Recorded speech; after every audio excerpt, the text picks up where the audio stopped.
Hi everyone, the setup is here today interviewing Bryan. He is the founder and CEO of Biem Health.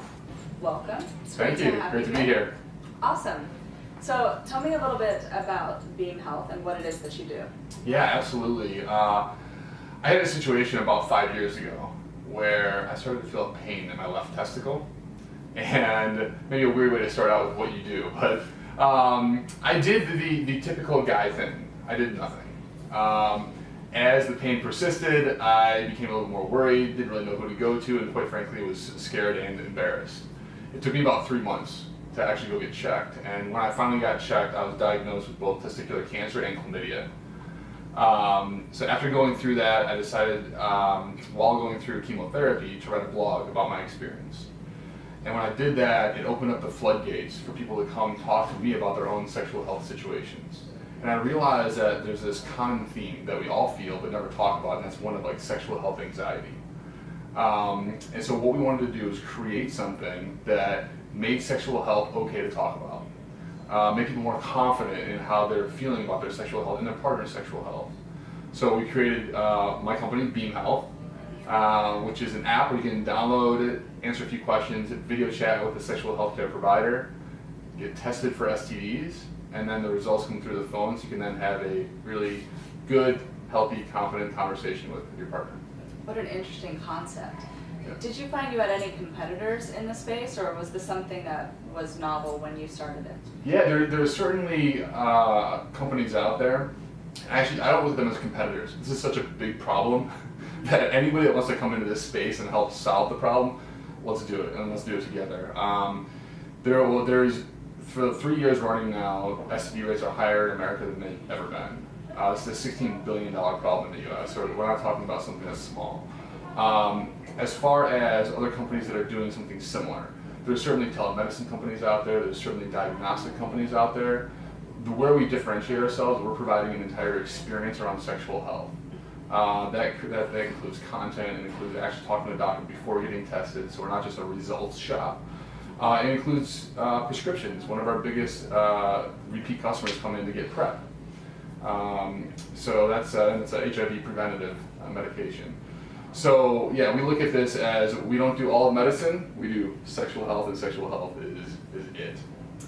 So why do you think it's so hard for people that are dating to have this conversation? Oh man, it's awkward, right? It's fear-driven. I mean, think about the worst case scenario. A typical conversation goes like, "Hey, have you been tested? Well, why should I get tested? What do you think of me?" Right? We have this in society or culturally imposed idea that if you're going out and hooking up, you're doing something bad. And we're not here to say you're doing something good or doing something bad. We are saying whatever you're doing, do it healthfully, right? And have that confident conversation. So the number one question I get is, Bryan, how do I bring it up with my partner? And so there's a lot of fun ways you can do it. You know, I'll show you mine if you show me yours. That's a halfway decent one. It's also, confidence breeds confidence. And if you ask me matter-of-factly, hey, I care about my health, I just want to make sure that you've been tested. Here, I've been tested. So what we say, instead of asking for something, give something. And simply say, hey, I got this app, I got tested, here's my results, in case you wanted to know. Okay. And at that point, if they don't have results, they're going to say something. If they do have results, they'll probably say something. So kind of give and then get.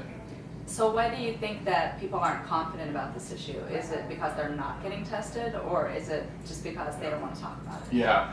That was one of the first questions that we did in our research way before coming up with this company. And what we found is if people aren't tested, then aren't confident, they're certainly not going to ask their partner. So step one in our business was, how do we make testing easier? How do we get people in there so that they can start to feel confident? That's why we do testing at home if people want to. That's why we allow people from their home to ask questions of the doctors. We run a lot of excuses in our heads. I was guilty of that, right? So for a 3-month period, I knew I had something going on, didn't take care of it because it's not that big of a deal, it'll go away. And that's the game we play.